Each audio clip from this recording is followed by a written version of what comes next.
this is Castle does, and I got some more RPG Maker going on here. And at this point, I really shouldn't even be focusing on this right now, but for now, I'm gonna pick this. This is gonna be my title screen, and I'm not too worried about like what the music will be. Let's see, the game title is here somewhere. Whoops, close that. Okay, all right, we're gonna call it Castle Does RPG. Alright. Okay, so I established the creature. Player start doesn't move around so easily. Does it? He doesn't actually. Oh yeah, he does. Cool. Alright. Of course, I'm going to start him right in the center. Now, I did a little tiny bit of digging to look at this. Notice the grid. So the player start is H8. I'm going to base the first area loosely off of the very first area that you're in when you start the game, very much like the original Zelda. But after that, I'm going to start changing it up. But what I want to capture is the feeling of this environment, which means that every area is perfectly framed on the screen, and you visit by going back and forth. And then I don't have the ability to do like a cool like screen thing where it brings you to the next spot. I'm going to have to do like a fade out and then a fade back in. So I hope that doesn't feel too weird. I guess there's only one way to find out how exactly it's going to feel, right? I'll try that out in a second. I guess once I get a little bit further along, I'll be doing all of my level design stuff with I'm umming too much with time-lapse video. But for right now, right this moment, kind of gotta stop umming.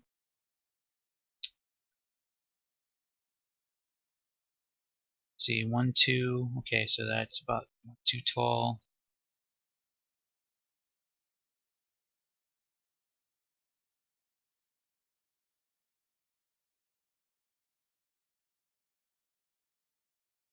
Now, working with these tile sets is a little weird, and there's a reason for that. It's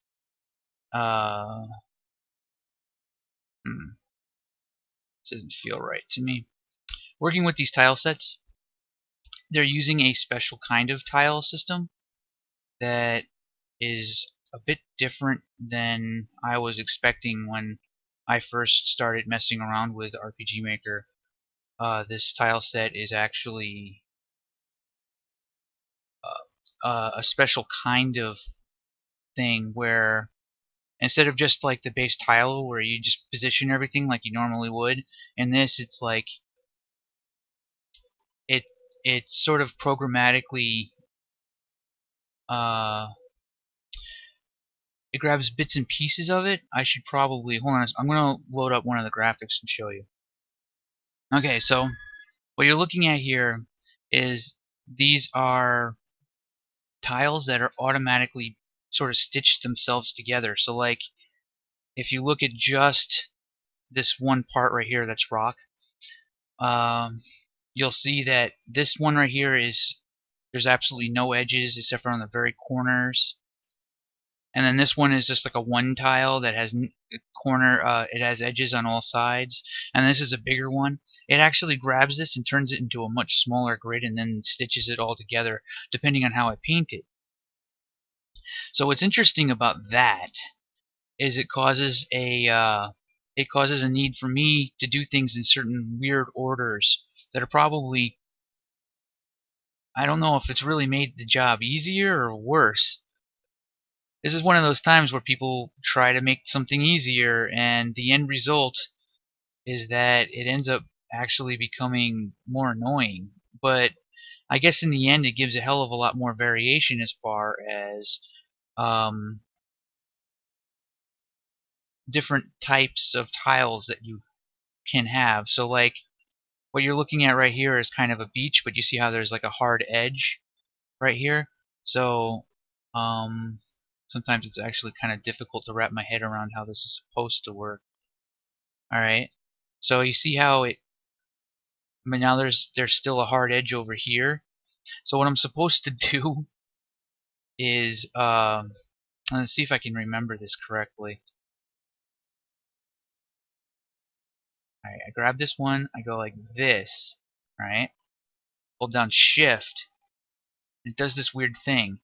And then I grab these tiles and then I just carefully paint.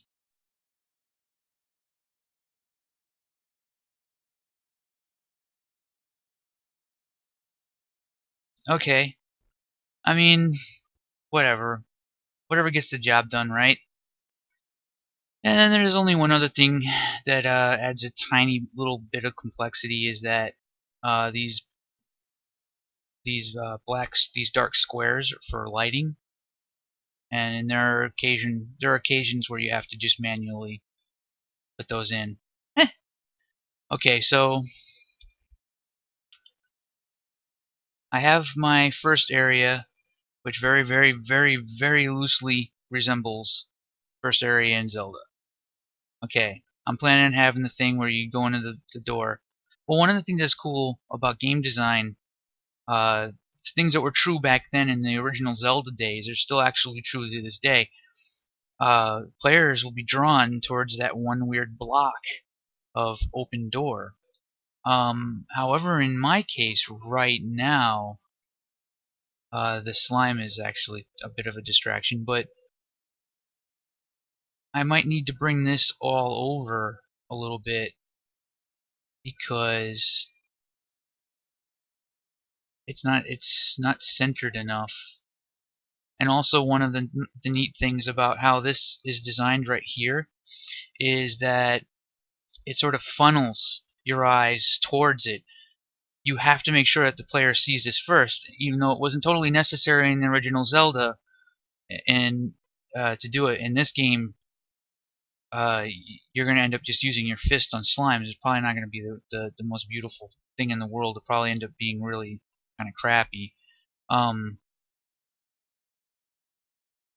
want that door to be nice and visible, so I'm going to probably grab this and maybe funnel a little bit like that. Now I might be guilty now of taking the whole Zelda thing a little bit too literally, but it is just something to keep in mind. Now you see how that draws the eye towards here, if there wasn't so much noise in this spot right here. So I'm gonna hold down shift, grab that, hold on, press that. Actually, I'm gonna just take the grass all the way across, so boom, and go like that.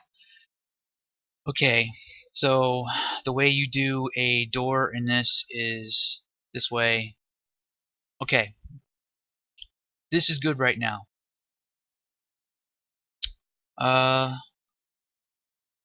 Bear with me for a moment. I'm going to put this into a time lapse. Alright, it's a little weird doing like some of the episode in time lapse and some of it not. But here goes. So I'm planning to do like some episodes will be fully time lapse, some will have like back a little bit, and obviously I record time lapse stuff a little later. Because after I'm done working, I'm usually stop working because I'm too tired to keep going like a machine. Anyway, I tried going to get like some tall grass, so maybe later I can kind of experiment with doing random encounters that are only appear in the grass, which I think works. But you can tell I'm kind of struggling to get the tiles to behave correctly. At which point I don't know, you know, I've never actually worked in a system where, or I built like large chunks of levels that were just purely done in specific tiles. Mm, I mean, there was this game called Glowfish that I worked on a really long time ago, but the tiles were much larger than this. So I don't know. The tile system that they have in RPG Maker may actually be much huge improvement. You know, like a really good improvement. I don't know. So I'm naming this H8 because I'm gonna be keeping track of like uh, all of these zones, all of these areas are just gonna be in separate grid. So like the one that's next to it, I'll name it I8, and the one above it will be H7. I'm building the underground cave right now. At first I couldn't figure out like which one. I guess dungeon ends up being the better looking one with the underground stuff that I can use. And now I'm making sure that the ground looks darker than the top because it ends up having a similar color to it. Also, another bit of advice if you're working with this stuff is to they have a bunch of sample maps where they already do a whole bunch of graphics. Just grab that stuff and copy it. No one's gonna care that you copied it.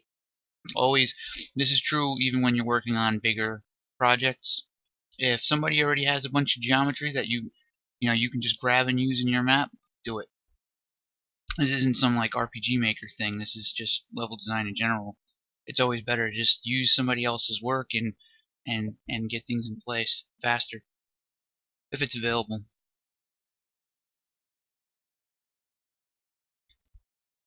Which in some ways actually is sort of a prelude to what I'll be covering in the next couple episodes, talking about uh, a major part of RPG Maker and modern engines in general is a prefabbing system.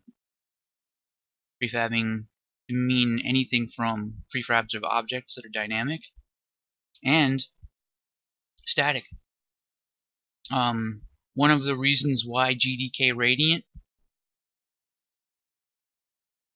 is inferior to COD Radiant, Call of Duty Radiant, is because of the prefab systems that they have in hand. Big fucking difference.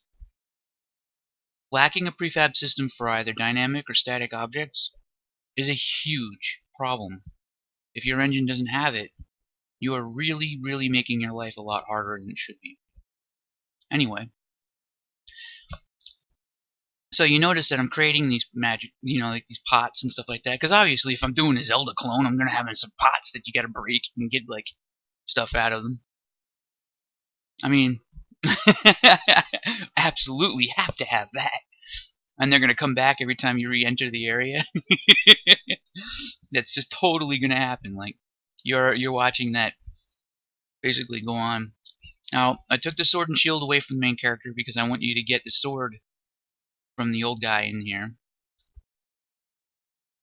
And I'm sort of setting up a bunch of stuff. I had forgotten that it's actually possible to set up a treasure chest just by right-clicking and do like a prefab treasure chest. But this is going to be something that I'm gonna cover. Is that this engine's prefabbing system is, and its questing system is interesting on a couple of fronts.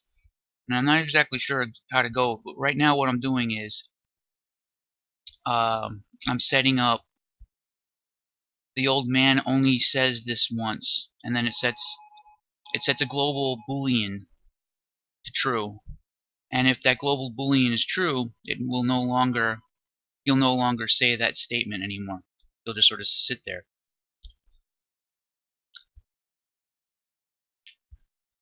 However, you can use an integer and keep adding on to it.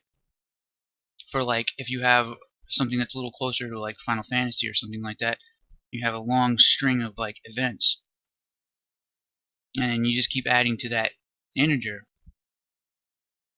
to continue to get further along your quest. So basically, you're just making a number get bigger as you're getting farther and farther up.